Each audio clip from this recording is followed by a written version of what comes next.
Good afternoon. My name is Julie Butler, and I'm the director of the Nevada Department of Motor Vehicles. With me today is Tanya Laney, administrator of our Field Services Division. And we're here today with some exciting news. The Nevada Department of Motor Vehicles will be reopening its offices on Monday, June 15th. What I want to make clear right from the start is that there is no most people to rush right down on day one. We are going to be doing a phased reopening. We are going to be serving those with the most urgent needs first and asking others to delay their visit for approximately 30 days or so. We do have some exciting news, a couple of additional technology enhancements that have come to fruition while we've been closed that will help us serve the public now even better than ever. I'll talk more about this in a moment. But first, I'd like to thank the public for their patience and thank our staff for all of their hard work. We know it's been an incredibly difficult time for Nevadans who have had to visit our offices to get a driver's license or an ID card or maybe register a car that was purchased from a third party. Therefore, we want to take these types of transactions first when we reopen. We also want to take those individuals who may be disabled or have special needs, the elderly, or military members preparing for enlistment or deployment as part of those that fall into the most urgent needs category. If you do not have the ability to drive legally, those are the types of transactions that we want to see in our offices upon reopening. But for everybody else, that means we're going to ask you to delay your visit for the first 30 days or so. Please don't rush in if you can wait for things like converting your identification from a standard ID to a real ID, or if you just want to order specialized license plates. Those are the types of transactions that can wait. If our staff asks you to delay your visit, we request that you do so. Second, I would like to thank our staff for doing an amazing job behind the scenes. We brought our staff back to work on May 26th. Since then, we've been tackling backlogs and serving a limited number of customers, mainly for vehicle registrations. Notably, we have processed a backlog of 22,000 vehicle titles while we've been closed. And we've also done a lot of mail-in transactions that were on hold. We've been reaching out to people who had their appointments canceled during our closures and asking them to reschedule their appointments so that we can serve those folks who had appointments as part of our first in line process or part of our triage process. I would really like to thank our staff for getting the DMV ready to reopen. It is because of their hard work that have brought us to this place, and we're in a really good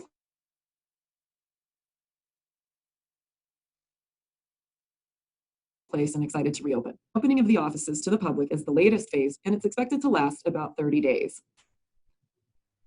We should be back to full service somewhere around mid-July. During April, we brought in limited staff in our central offices here in Carson City, and we brought in our motor carrier staff to help provide services to Nevada's trucking industry.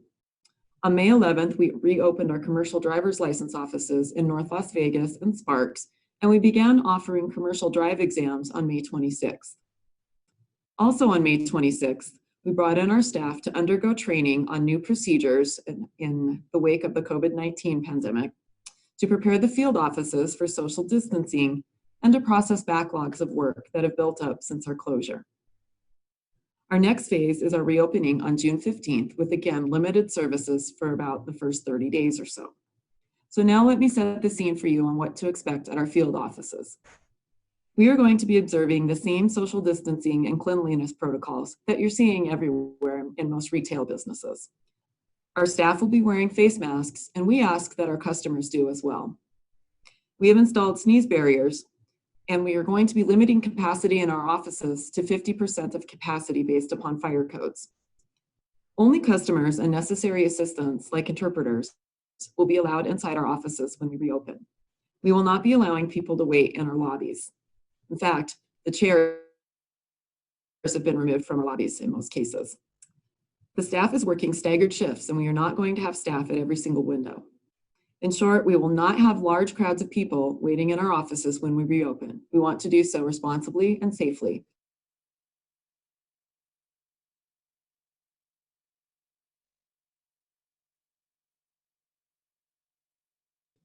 So, and Reno, we will have staff walking the lines outside to triage the customers. As I said, again, we're going to be limiting our services to only those with the most urgent needs first. The staff in the larger offices are going to be walking the lines, meeting with each customer one by one, asking them why they're there and looking over the paperwork they have brought.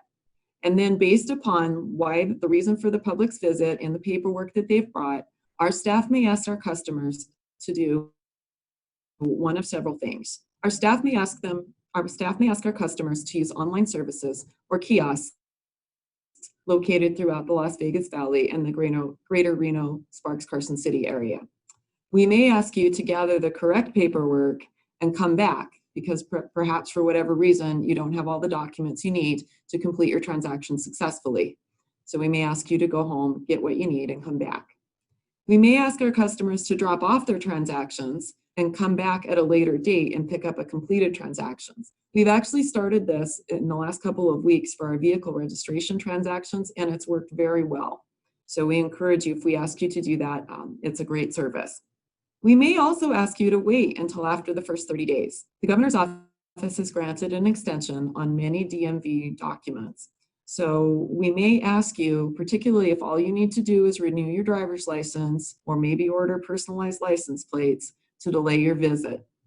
And finally, we may actually place you in line for service. In this case, we will check you in if you have a cell phone with one of our new exciting services called Mobile Ticket. And I'm going to have Administrator Laney talk about that in just a minute. Of course, we're going to need your cooperation on this. Please, we're asking for our customers, do what our technician directs you to do. That will allow us to serve you in the most efficient and effective manner possible. And of course, we're going to accommodate the disabled and those who do not have cell phone service. Disabled customers should use our ADA line and not wait in the lines outside the buildings.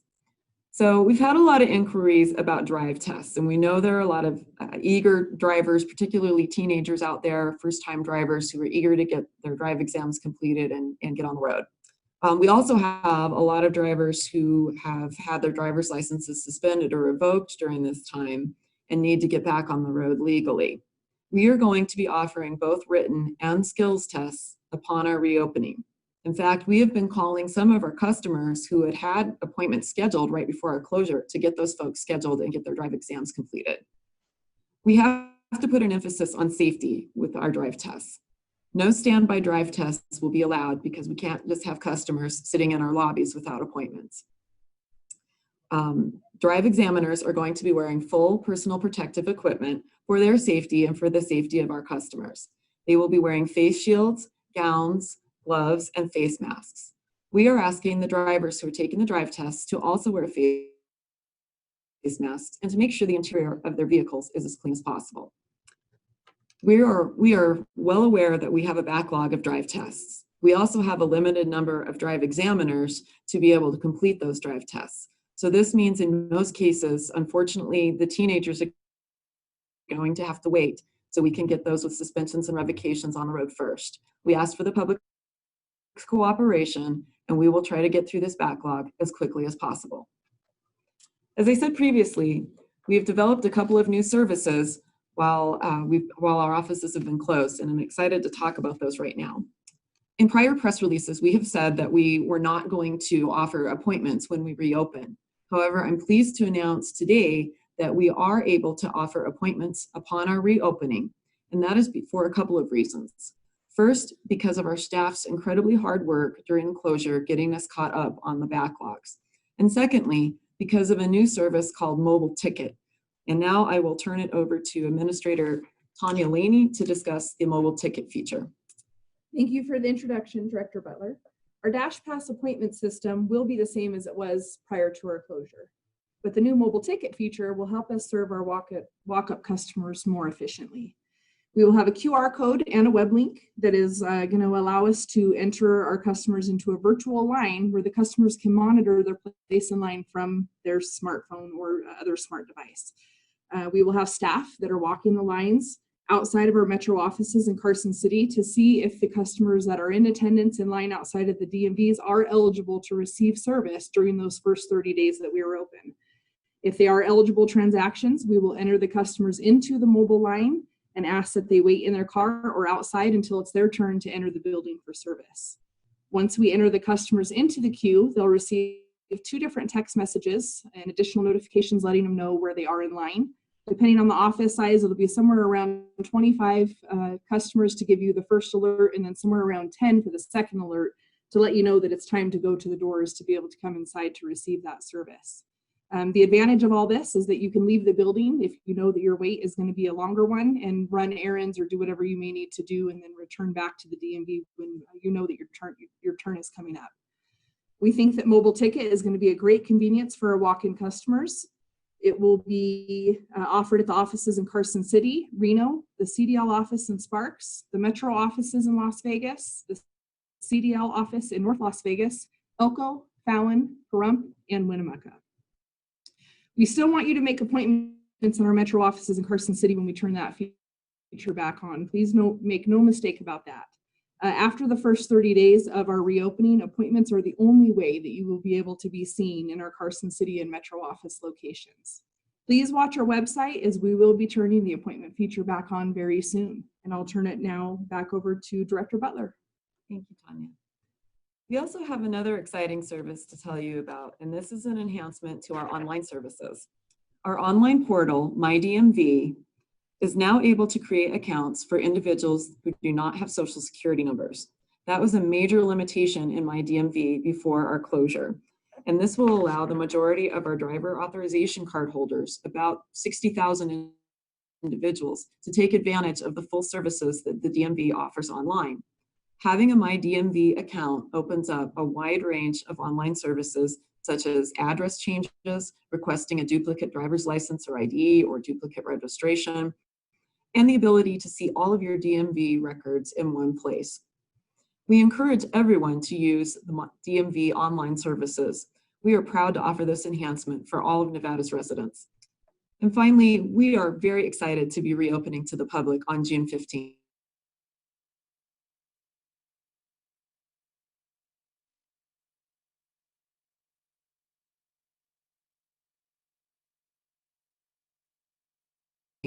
The DMV staff at DMVNV.com to determine whether or not your transaction can be completed online or whether or not your transaction is one where we would request that you wait.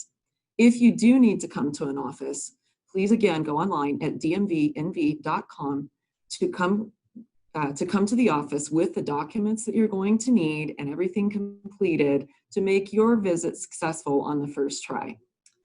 We will be serving a lot of people when we reopen, and we will be serving those with the most urgent needs first. Please be courteous to our staff and follow the directions that they have given you so we can serve you in the most efficient manner possible. We're all in this together, and again, ask for your cooperation. We've never been closed like this for an extended length of time. Nobody has. So it's kind of a learning process, and we are going to be offering as many services as we can. If we can offer more services sooner, we certainly will do so. Thank you for your attendance today. And at this point, Administrator Laney and I would be happy to answer any questions that you may have.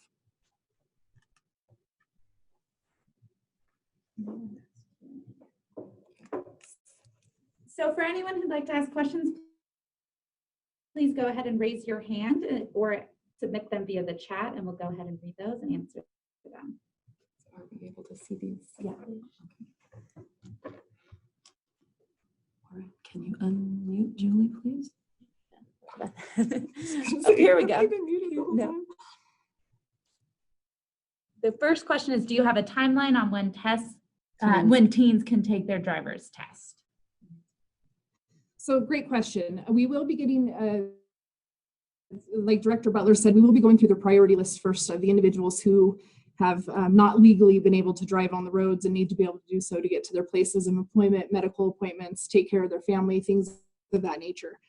We are guesstimating at this point that to get through that bulk of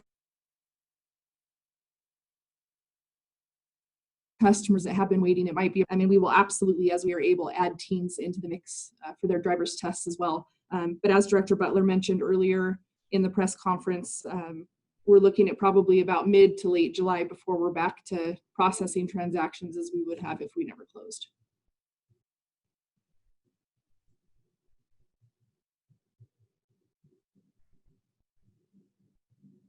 Are there any other questions? Does the 90-day extension period still apply? The 90-day extension period does still apply. However, it's going to be kind of a graduated system based upon when your documents expire. We will be putting out a press release to that effect to let you know specifically based upon when your documents expired, when you need to come in and renew. And then, can mobile ticket be downloaded on the App Store? So with mobile ticket, we will actually have a QR scanning code available and a web link available for customers at the time that they come to the DMV. And at that point in time, they'll be able to scan or go to that link to be able to download the application to wait for the mobile ticket.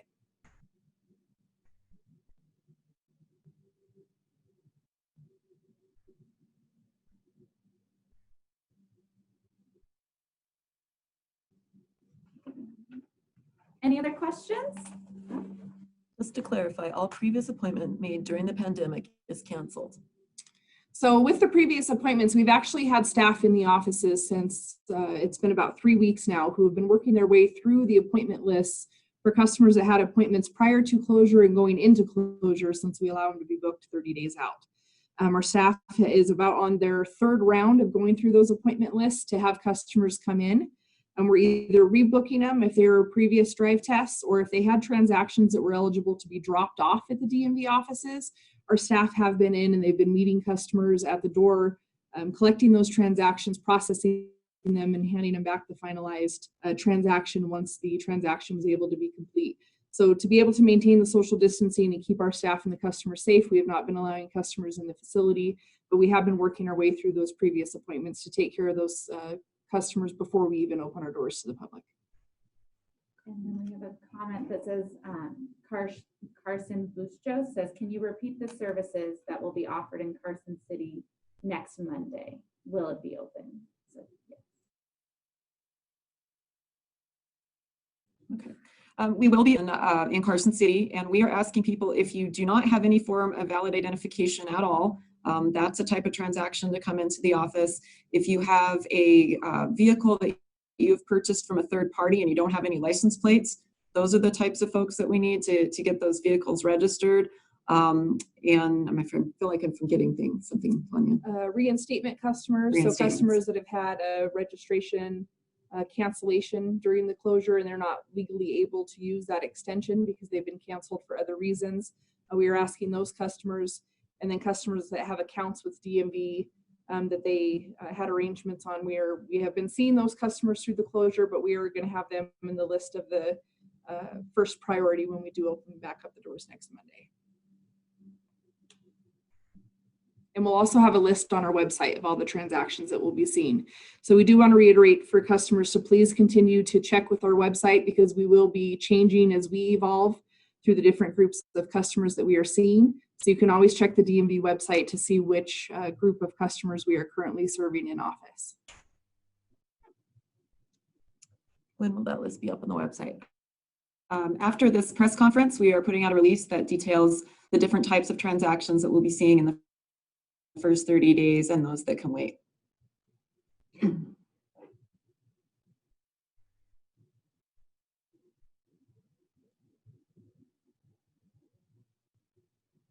Somebody asked, is mobile ticket available right now, or is there somewhere we can go to learn more?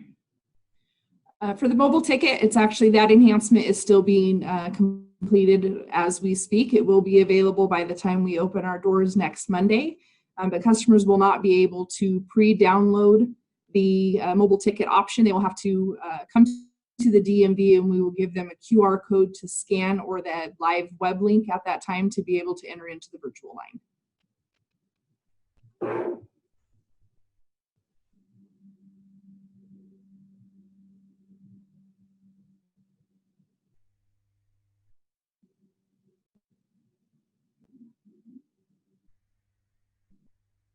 And just to follow up on the mobile ticket, one of the reasons why we are completing it that way is so that we're only letting customers get in line that are in that group of customers that we need to see and triage for that first 30-day period. So we're getting the most at-need customers back on the road. So that is the reason for not being able to enter into that function prior to arriving at the DMV locations.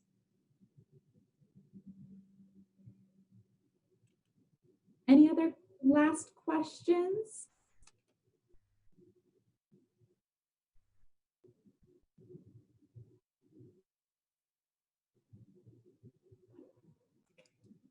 Well, again, I'd like to encourage folks to visit our website at dmvnv.com to, again, learn what services you can do online. There's a multitude of services we do offer. And again, ask that you take advantage of those. Ask that you wait if your transaction can wait. Or if you do have to come to an office, be prepared to make your visit successful on the first try. Thank you, everyone. Thank you, everyone. Thank you.